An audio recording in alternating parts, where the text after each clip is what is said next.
Have somebody tell you what is everything. Bloom is the new record that Manasi and I have written together. And yeah, today we give you a bit of a background on who, what, and how. No, I gotta give him more credit for it. Bloom came to life because he had this magical music piece ready to go, which didn't need voice. And I forced him and I said, I'm gonna sing on that. And then we wrote it, and then we just got it into a place where we both find it magical. And we've honestly created almost like a very low carbon footprint video and audio. Yeah. And that's the story we're gonna tell you today.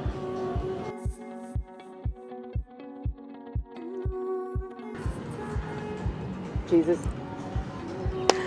We've been like stalking each other, following each other, trying to get music to work for a while. Yeah. But I think we both firmly believe in timing. So we've started, we've stopped, we figured, we tested, and then I wrote Bloom in lockdown. Was it? Lockdown, right? That is the story, Right. and that is the beauty of it. He put me in a point in lockdown where I couldn't sing cover songs, and he sent me so much music. Yeah. And that helped me sing, and he watched, and then I think you recognized me as an artist, and I recognized you as an artist, and we got together, and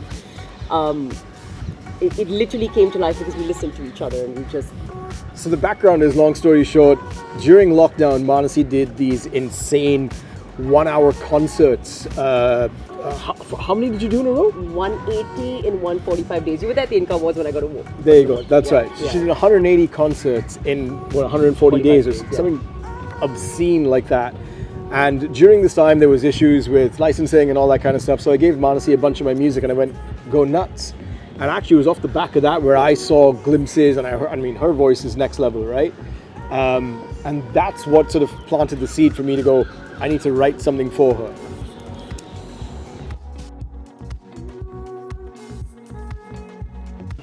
For me, my career has been quite unconventional. I tried to run against the grain as much as possible. So I ended up working with a lot of people in Europe, in the States, and the UK for a number of years.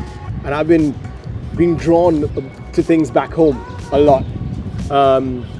And there are very few people I've come across who have that international caliber. And this lady exudes it. So I've been dying to work with her, truth be told. That is so kind. That's amazing. Of course, he did mention divine timing. Everything has timing. Why now? For me, I think is because I am ready for a producer like Anish.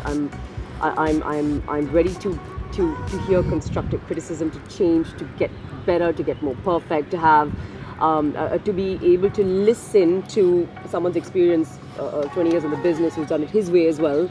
I think this was more me than you, because I had to be ready for this to happen the way it has, and be so confident about myself that I allowed this to exist with your vision as much as mine. He's smiling. I think you may get a little bit of the magic behind this. I mean, we've both been in the industry for so long, as you say, 20 years, and you don't get there without a lot of understanding, a lot of respect. And we've pushed each other so much on this project, it's not even funny. But it's been with this... Including the guy holding the camera, we pushed him. Especially the guy holding the camera, yeah. Seriously, Trev, huge shout out. Actually, I have to tell them the story of how you and me. Sure. He came into my life at a point where I needed to know that being a single mother could be done, because he's been raised by a single mom. I think that was my calling, and that's how he found me. And that just opened us up into very real conversations and very real understanding. Lockdown hit, music came in, and then I think we just gave each other the highest form of respect and said we will work together and collaborate together as artists. So here we are. Oh my God, we have so many things to talk about. Spot on. Okay, so I think we touched on this a little earlier, right? Which is, it starts with love and respect. I'm a huge admirer of Manasi as a person, as an artist, career span, growth, and I think there's a little bit back my way as well. So the way I work is, I'm very flexible on certain things, but certain things that I firmly believe in, I will fight for. And I think we're both the same. So certain things I was like, nope, needs to be done this way, and there was acceptance. Manasi trusted me wholly, went, yep, that's what you want, we go for it, and vice versa. So I think I was very hands-on with writing the record, and Manasi was super hands-on about the music video. And now you have a music video and a record. Yeah, so the honest truth is, and I've had to come into my own to, to not have that perfect look and voice and sound, and I just decided to agree. Yeah. This was a very narcissistic decision. As long as I was looking gorgeous on camera, I told him that, as long as I sound good, do what you have to do with it. But it's been a lesson, learning that you've got to learn to agree, as long as it's not putting you down as an artist. Yeah, you're not compromising. You're not compromising, Yeah, but sure. you can agree. There's nothing wrong in taking another person's point of view and moving for it. And actually speaking, I've realized that if we're all happy with what we have, it's going to get that much better. I'd actually go a step further, which is I trust her. So there were certain things that I wasn't sure about. Say, for example, the whole upcycled clothing that we used during the making of this video. 10 to 21 years old, everything we have. There you go, right? And Manasi felt so strongly about it that you trust your partner in creativity and go, look, if you feel so strongly about this, go run with it. I'll back you. And that's exactly how it happened. Let me tell you the honest truth. This 5 million Grammy walking artist who's playing all over the world, ex-Ministry of Sound, did not want to be in the video. But then decided it was such a kick-ass video that I need to be in the video. High five, that was me. Guilty. The guy filming it, yeah. Guilty as charged. Bloom. Listen and agree.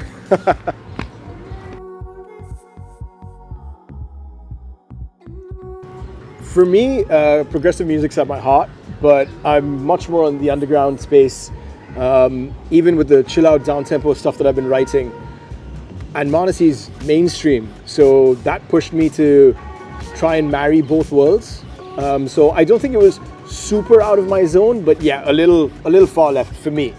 I think it was much more for you. Interesting question, because I've always sung free by the seat of my pants. It was very interesting to learn and have input from a producer like Anish, to hold me back, to give me direction, to put me there, and to not fight it, and to just say, okay, he knows more about this genre, let's do this like this. It was a great learning, and because he's taken the first run of this song, this is not a studio recording, this is a home phone mic recording, and that's what you're listening to. And I love the errors. I love how I allowed myself to trust you and how I just went with your judgment, because it's fucking gold.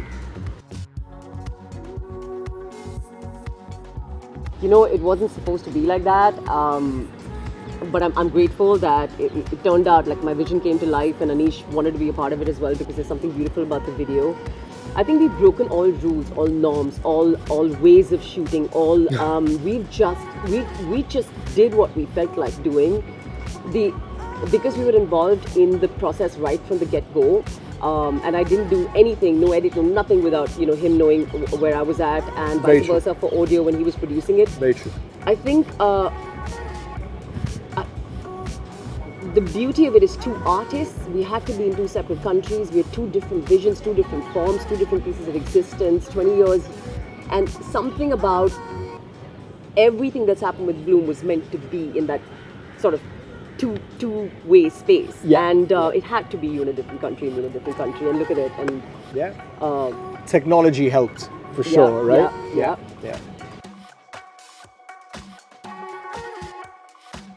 None. I sang. It was all up to him. Everything. I'll tell you why. Okay. Yeah. We're both very different artists, and Manasi's, like I said, very mainstream and has her pop world, and I'm on the underground side. So it was a bit of a coming from two different angles for us. I'll give you a simple example, which you're probably not going to remember. Reverb. We argued about reverb for so long. Do you remember? Yeah. Right? Yeah. Manasi's vocals would come, and what I really appreciate about Manasi is, as an artist, it's always helpful if you go the extra step. Yeah. Now, I'm the engineer. I'm writing and I'm producing the whole record. You don't need to do that. But she sent me the way she wanted her vocal mixed. So I had a guide, I had something to go off. And I did to the best of my ability. But I remember the reverb was so wet. And I showed you a couple of new records that came out with the current new style. Is that it's actually just the polar opposite. And see, it depends on the vocal. And when you have a vocal like hers, you want to champion it. You want it to shine, right? That's been a great learning. So I didn't want to cloud it. You know what I mean? It's great. It's to It's truffle and French fries. Put them together. That's all you need. You don't need anything else on top. Okay, I'll reveal it. Producer, the one time I'm going to say it, he sent me back both the versions of the version I thought I liked and the version, and I picked the version that he had picked first, without the reverb, because I was like, that's better, give me that version. And I realized that was the original version of it. And that's when I started listening to him and about how the audio should exist. It was an incredible learning. And to also understand that, hell fucking yeah, I'm that good at first go. And that's what needs to be championed, and that's what needs to be put out. So yeah. So just a little understanding and trust.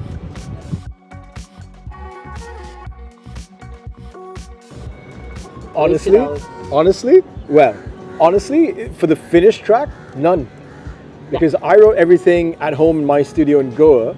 We did have a lot of studio time. No, and that was only because I was fighting Anish saying, no, I can sing it better in studio and I want to go into studio. Yeah, Like, don't waste time, don't do it. But you did, which was great. And we did do a lot of studio time, but at the end of it, we didn't use any actually. But only 2 hours actually, because by that time I'd started to listen to you, and then I was like, okay, fine, go with this.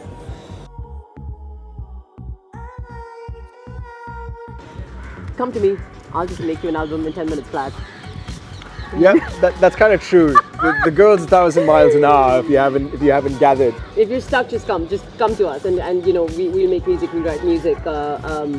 Listen, you don't need to get into a studio. You don't need to overprocess like India does. You don't need to.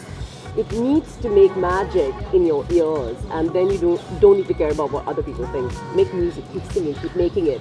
Yeah. For me, it's just trust your instincts, because that's what we went with. We felt something was gold, which was on paper the wrong thing to do, but it just felt really good, felt really right. So there you go. Ooh.